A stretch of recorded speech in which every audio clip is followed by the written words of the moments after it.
Olá, eu sou seu amigo em Jesus. Vamos hoje para mais uma reunião entre você, eu e Jesus. Eu quero hoje falar sobre o verdadeiro, justo e o seu poder. Mas antes temos que falar os nomes do Senhor e as suas finalidades. Deus cuida do seu povo quando ele sofre. O nome desse Deus é Yahvé. O Senhor está presente e acessível, perto dos que invocam por livramento, perdão e orientação. Deus adverte, mas no final julgará aqueles que perseguem seu povo. O nome desse Deus é Jeová Tsidkenu. O Senhor é nossa justiça. Deus dará vitória ao seu povo. O nome desse Deus é Jeová Roi. O Senhor é nosso pastor. No capítulo 10 de João, do versículo 10 ao 11, diz assim: o ladrão não vem senão a roubar, a matar e a destruir. E eu vim para que tenham vida, e a tenham com abundância. Eu sou o bom pastor dá sua vida pelas ovelhas. Em toda a Bíblia, nunca houve algum relato que Deus perdeu alguma batalha. É só ter fé e o mundo espiritual começará a se movimentar. O nome desse Deus é Jeová Sabaote, o Senhor dos Exércitos, também conhecido como General dos Generais. Fiel povo de Deus herdará o seu reino em sua totalidade. O nome desse Deus é Jeová Maquidesh, Senhor que santifica e nos torna santos. E será desta forma que poderemos herdar o reino dos céus. O poder da oração de um justo. No livro de Tiago, capítulo 5, versículo 16, diz assim: confessai as vossas culpas uns aos outros, e orai uns pelos outros, para que sareis. A oração feita por um justo pode muito em seus efeitos. A hermenêutica do justo. Baseado na hermenêutica, o justo com referência aos seres humanos pode significar um estado de inocência, um atuar conforme a lei e estar em comunhão com Deus. Este último significado Paulo desenvolve especialmente em Gálatas e Romanos. Por meio de Cristo, Deus considera justo perante ele os pecadores que creram. Esse tema também é desenvolvido em Isaías, onde a justiça de Deus se manifesta na sua ação salvadora a favor do seu povo. As citações sobre o justo. No livro de Gênesis, capítulo 6, do versículo 8 ao 9, diz assim: Noé, porém, achou graça aos olhos do Senhor. Noé era homem justo e perfeito em suas gerações. Noé andava com Deus. No livro de Salmos, capítulo 5, do versículo 11 ao 12, diz assim: porém, alegre-se em todos os que confiam em ti, exultem eternamente, porquanto tu os defende. E em ti se gloriem os que amam teu nome, pois tu, Senhor, abençoarás ao justo, circundará da tua benevolência como de um escudo. Salmos, capítulo 11, versículo 5. O Senhor prova o justo, porém ao ímpio e ao que ama a violência, odeia a sua alma. Em Salmos 37, capítulo 21. O ímpio toma emprestado e não paga, mas o justo se compadece e dá. Salmos 37, versículo 25. Fui moço e agora sou velho, mas nunca vi desamparado o justo, nem a sua semente a mendigar o pão. Salmos 37, versículo 29. Os justos herdarão a terra e habitarão nela para sempre. A comunhão com Deus. No livro de Gênesis, capítulo 2, versículo 15, diz assim: e tomou o Senhor Deus o homem e o pôs no jardim do Éden, para lavrar e o guardar. Em Romanos capítulo 1, versículo 17, porque nele se descobre a justiça de Deus de fé em fé, como está escrito, mas o justo viverá pela fé. Em Romanos capítulo 3, versículo 25 ao 26, diz assim: Deus o ofereceu como sacrifício para perdoar mediante a fé pelo seu sangue, demonstrando a sua justiça. Em sua tolerância havia deixado impunes os pecados anteriormente cometidos, mas no presente demonstrou a sua justiça, a fim de ser justo e justificador daquele que tem fé em Jesus. O pedido de um justo. Em Filemão, no capítulo 1, do versículo 8 ao 10, diz assim: Por isso, mesmo tendo em Cristo plena liberdade para mandar que você cumpra o seu dever, prefiro fazer um apelo com base no amor. Na citação com base no amor, aqui revela a maneira como o apóstolo Paulo conduz e a todo cristão quanto a isso. Eu, Paulo, já velho e agora também prisioneiro de Cristo Jesus, apelo em favor de meu filho Onésimo, que gerei enquanto estava preso. Ei, meu filho Onésimo, essa é a primeira vez que o nome desse homem é mencionado, embora ele seja o motivo da carta. Sendo ele propriedade de Filemão, tinha fugido do seu dono para Roma numa distância de 1.500 quilômetros. E esse era um crime muito sério. Depois de chegar em Roma, esse escravo fugitivo, Onésimo, havia entrado em contato com Paulo, tendo entregado seu coração a Cristo. Em Filemão, no primeiro capítulo, do versículo 11 ao 14, diz assim: Ele antes era inútil, mas agora é útil, tanto para você quanto para mim. Porque não conhecia o Senhor, Onésimo não havia prestado um bom serviço a Filemão. Aqui neste versículo 11, apresenta o que só Cristo pode fazer: o inútil se tornar útil. Mandou-o de volta a você, como se fosse o próprio coração. Onésimo estava voltando para casa e, de fato, entregando-se, que é o que deveria fazer uma vez aceitado Jesus Cristo. A súplica de Paulo feita a Filemão, que recebe de volta o seu antigo inútil e agora recebe o novo homem útil, na expressão como o seu próprio coração, é o mesmo como se fosse como meu filho. Os frutos do Espírito. Quando entregamos nossas vidas a Deus, nosso Senhor, e nos mantemos longe do pecado, iremos desfrutar dos frutos do Espírito. No livro de Gálatas, capítulo 5, do versículo 22 ao 25, diz assim: Mas o fruto do Espírito é amor, alegria, paz, paciência, amabilidade, bondade, fidelidade, mansidão e domínio próprio. Contra essas coisas não há lei. Os que pertencem a Cristo Jesus crucificaram a carne com suas paixões e os seus desejos. Se vivemos pelo Espírito, andemos também pelo Espírito. As obras da carne. Quando não temos vida com Deus, sempre andaremos nos caminhos enganosos e não teremos uma vida totalmente restaurada. Temos que amargamente viver junto com as obras da carne.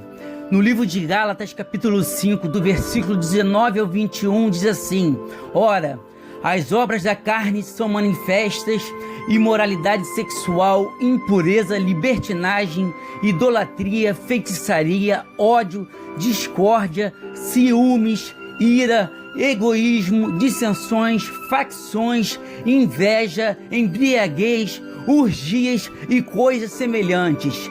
E eu os advirto que os que praticam essas coisas não herdarão o reino de Deus. A cereja do bolo. Mas é só para aquele que tem vida fiel com Deus, a promessa de vida eterna. Em 1 João capítulo 2, do versículo 24 ao 25, diz assim: Quanto a vocês, cuidem para aquilo que ouviram desde o princípio permaneça em vocês. Se o que ouviram desde o princípio permanecer em vocês, vocês também permanecerão no Filho e no Pai. E esta é a promessa que Ele nos fez, a vida eterna. A importância da palavra de Deus. Em 2 Timóteo, capítulo 3, do versículo 15 ao 17, diz assim: Porque desde criança você conhece as sagradas escrituras, que são capazes de torná-lo sábio para a salvação, mediante a fé em Cristo Jesus. Toda a Escritura é inspirada por Deus e útil para o ensino, para a repreensão, para a correção e para a instrução na justiça, para que o homem de Deus seja apto e plenamente preparado para toda boa obra. A importância da oração. No livro de Tiago, capítulo 5, do versículo 15 ao 18, diz assim: e a oração da fé salvará o doente e o Senhor o levantará. E se houver cometido pecados, serão perdoados. Confessai as vossas culpas uns aos outros e orai uns pelos outros, para que sareis. A oração feita por um justo pode muito em seus efeitos. Elias era homem sujeito às mesmas paixões que nós, e orando pediu que não chovesse por 3 anos e 6 meses, e não choveu sobre a terra. E orou outra vez, e o céu deu chuva, e a terra produziu o seu fruto. A oração da fé é simplesmente o fato de Deus ouvir a oração e responder. E na parte, a oração da fé salvará o doente, revela a cruz sendo o meio de tudo, e é o Espírito Santo que efetua isso. A cláusula incondicional, se houver cometido pecados, torna claro que nem toda enfermidade é resultado do pecado, embora alguns sem dúvidas sejam. Sendo o caso, o Senhor tanto curará como perdoará com base na fé. No versículo citado sobre o grande profeta Elias, que foi arrebatado em vida por Deus numa carruagem de fogo e que está sujeito às mesmas paixões, foi dito desta maneira sobre Elias pelo Espírito Santo, para que saibamos o que está ao alcance de Elias também está ao nosso alcance. Na parte em que Elias ora para que não chovesse por 3 anos e 6 meses, nos mostra o poder da oração, mas se orarmos segundo a vontade de Deus. O amor de Deus é infinito. Em João capítulo 3, do versículo 16 a 17, diz assim: porque Deus amou o mundo de tal maneira que deu seu Filho unigênito, para que todo aquele que crê não pereça, mas tenha vida eterna. Porque Deus enviou o seu Filho ao mundo, não para que condenasse o mundo, mas para que o mundo fosse salvo por ele. A paz que Cristo deixou. No livro de João, capítulo 14, do versículo 26 ao 27, diz assim: mas o Conselheiro, o Espírito Santo, que o Pai enviará em meu nome, ensinará todas as coisas e fará lembrar tudo o que eu disse. Deixo a paz, a minha paz lhes dou. Não a dou como o mundo a dá. Não se perturbem os seus corações e nem tenham medo. A paz que Cristo nos deixa é sem dúvida uma paz diferente da do mundo. Essa paz demonstra uma paz em meio às guerras, uma paz de domínio próprio quando somos provados, uma paz junto à mansidão, uma paz no perdão, uma paz em meio às tribulações, uma paz quando somos acusados. Essa é a paz que só aquele que crê na cruz e no que Jesus fez nela por nós pode ter. A cruz e Cristo. Hoje só é possível obtermos respostas de Deus e até mesmo enfrentar tribulações com a vitória garantida quando depositamos toda a nossa fé em Cristo e no que Ele fez por nós na cruz, na qual, para nos justificar, Jesus pagou um alto preço com seu sangue carmesim, nos lavando de todos os nossos pecados. E Cristo, que é a fonte de onde obtemos o perdão das feridas de nossas almas e a restauração por completa de todas as áreas de nossas vidas para os corações verdadeiramente arrependidos. Um ponto de fé e de esperança para a sua vida. Em 1 Coríntios capítulo 2, versículo 9, diz assim: mas como está escrito, as coisas que o olho não viu e o ouvido não ouviu e não subiram ao coração do homem, são as que Deus preparou para os que o amam. A importância do ID. No livro de Marcos, capítulo 16, do versículo 15 ao 16, diz assim: E disse Jesus: Ide por todo o mundo, pregai o evangelho a toda criatura. Quem crê e for batizado será salvo, mas quem não crer será condenado. Neste capítulo de 2 Timóteo, Paulo encoraja os cristãos sobre a oportunidade de pregar em qualquer ocasião, ou seja, oportuna ou inoportuna. Em 2 Timóteo, capítulo 4, versículo 2, diz assim: Pregue a palavra, esteja preparado a tempo e fora de tempo. Repreenda, corrija, exorte com toda paciência e doutrina. O porquê de jejuar. No livro de Marcos, capítulo 9, do versículo 25 ao 29, diz assim: Quando Jesus viu que uma multidão estava se ajuntando, repreendeu o espírito imundo, dizendo: Espírito mudo e surdo, eu ordeno que o deixe e nunca mais entre nele. O espírito gritou, agitou-o violentamente e saiu. O menino ficou como morto, a ponto de muitos dizerem: ele morreu. Mas Jesus tomou pela mão e o levantou, e ele ficou em pé. Depois de Jesus ter entrado em casa, seus discípulos lhe perguntaram em particular: por que não conseguimos expulsá-lo? Ele respondeu: essa espécie só sai pela oração e pelo jejum. Entendimento eclesiástico para que a nossa fé não morra. Apesar de muitas das vezes no templo praticarmos o ato da boa vizinhança e querermos agradar ao pastor ou ao padre, temos que ter a convicção de que o cordão umbilical deve estar somente ligado na cruz e no que Jesus fez nela por nós. Muitos cristãos se perderam no meio da caminhada por causas que certamente Deus não foi e nunca será o culpado. As pessoas se baseiam nos pecados do homem, que já tem a sua tendência pecaminosa, e praticam seus pecados ocultos, onde Deus não coabita em meio desta situação. Igreja é um lugar de vários degraus, onde cada um, com sua fé e sua obediência ao Senhor, se mantém no caminho da fé e da salvação e avançam degrau por degrau, ao chegar ao ponto do Espírito Santo nos purificar e nos santificar. Então não devemos nos decepcionar e nem permitir que isto nos afaste do amor de Cristo. Quero agora orar pela sua vida. Abaixe sua cabeça. Feche seus olhos, coloque sua mão no seu coração,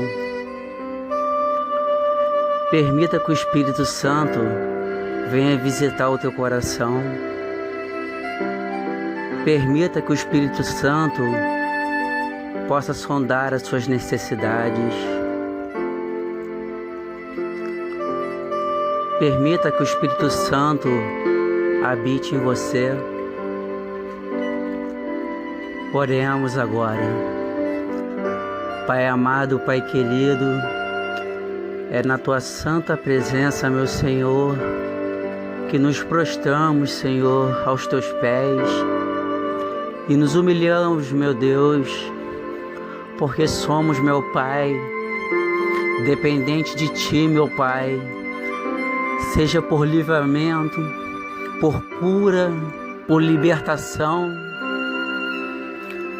por um relacionamento mal resolvido, por uma decepção que a vida causou,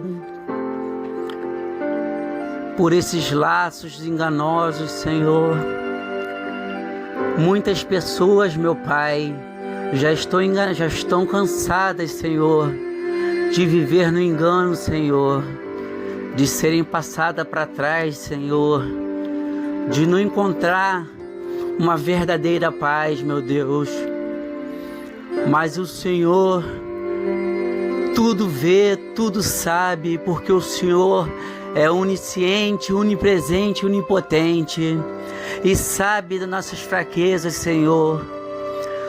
Assim como Pedro, que estava andando sobre as águas e começou a afundar, ele esticou a sua mão e o Senhor pegou, levantou e disse: homem de pequena fé, assim somos nós, Senhor. Homens de pequena fé, meu Deus, que necessitamos, meu Pai, todo dia do Senhor. Mas, meu Deus,